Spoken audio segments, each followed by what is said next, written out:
Hi guys. So I'm Casey Beck, country singer, songwriter, safety guy, whatever. I just wanted to kind of bring up a family history. Some of you guys last week heard my story about Betty Van Dunk, who became Betty Adams when she married Deliverance Adams. That's a pretty cool story, and it's got some Native American stuff to it. As Grandpa said, it was a very Pocahontas-like story, because Betty was the chief's granddaughter. And pretty cool story, even though, you know, they weren't the same kind of Native Americans they originally thought they were. They were Delaware natives, which is all good. Anyway, so Betty Van Dunk, she had a granddaughter, and her granddaughter has a really interesting story.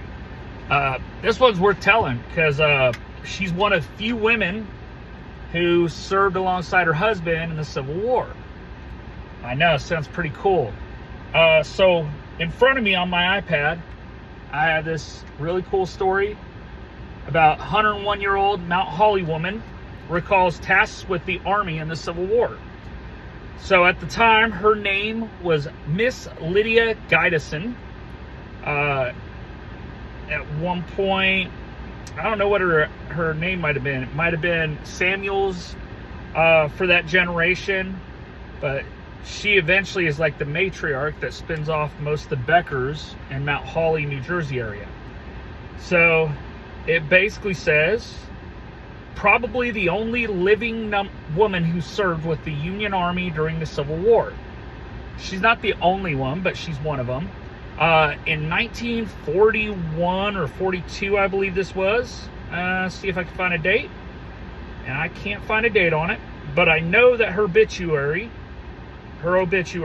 was put in the New York Times, which is really cool because she served in the Civil War alongside her husband. So at 101 years old, they were talking about how she drank whiskey every day. She had a permanent weave, which is pretty cool. And she was holding a granddaughter who I think is my great aunt or great great aunt at the time. And this was 1941, 1942, somewhere in that era. And obviously this is a propaganda story because it was told during the World War II era. And, you know, pretty cool American history there. Now,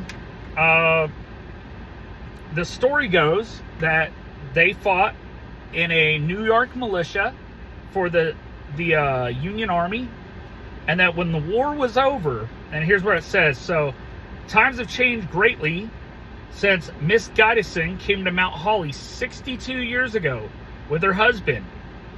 She made the journey from Long Eddy, New York on a raft, bringing with them their 2 children.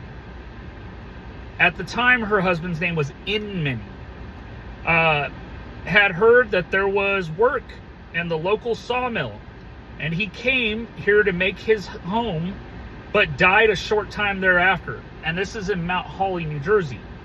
With exceptionality keen eyesight, she does not need glasses at 101 years old. That's insane. She was in really good shape. A good appetite and nimble fingers to fashion the rag rugs for which, let's see, it done. I don't know what that's supposed to mean. So she disliked making a fuss. Anything that came up, she just didn't like to make a fuss of it. She was always a pragmatist, I guess. She had 4 children, and one of them that she was living with in 1941-ish was Clara Thompson, who I believe I descend from. Not 100% sure on that. She's either a great-great aunt or great-great-great-grandmother. Anyway, so they got to Mount Holly. If you're related to me, you know that the family was basically in Mount Holly for about 130 years, 120 years. And then most of my family moved to Colorado. And let's see if I can find the New York Times one, the obituary. Okay, so here you go. Here's the New York Times one. I don't know if I can. Okay, so woman who enlisted with the New York company as cook died at Mount Holly. So there you go. That's a pretty cool story in the New York Times. And it doesn't say what date. I could have sworn it was 1941 or 1942.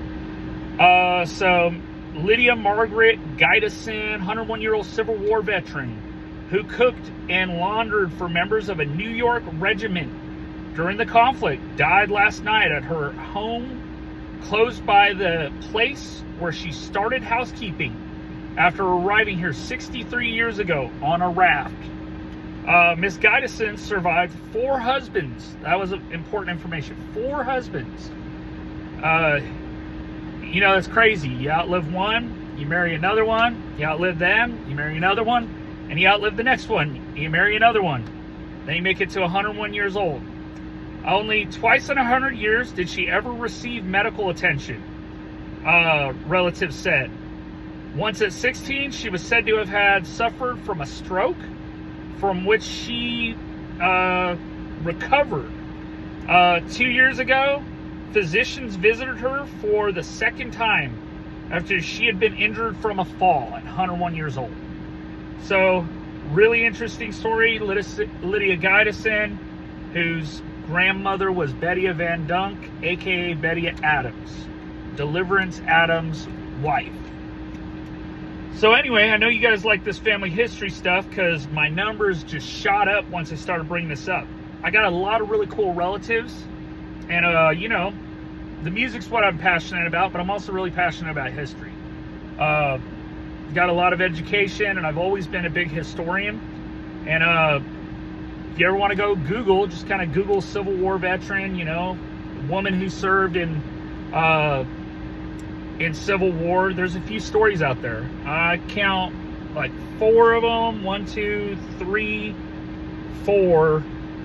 But I'm not sure if 1 or 2 of those is a duplicate. No, that looks like it's a different one. So some of these may be partial duplicates or from the same newspaper, but it's pretty cool, you know. It's trying to keep the glare down. Sorry, it's Texas and the sun's really shining. But, you know, really cool story.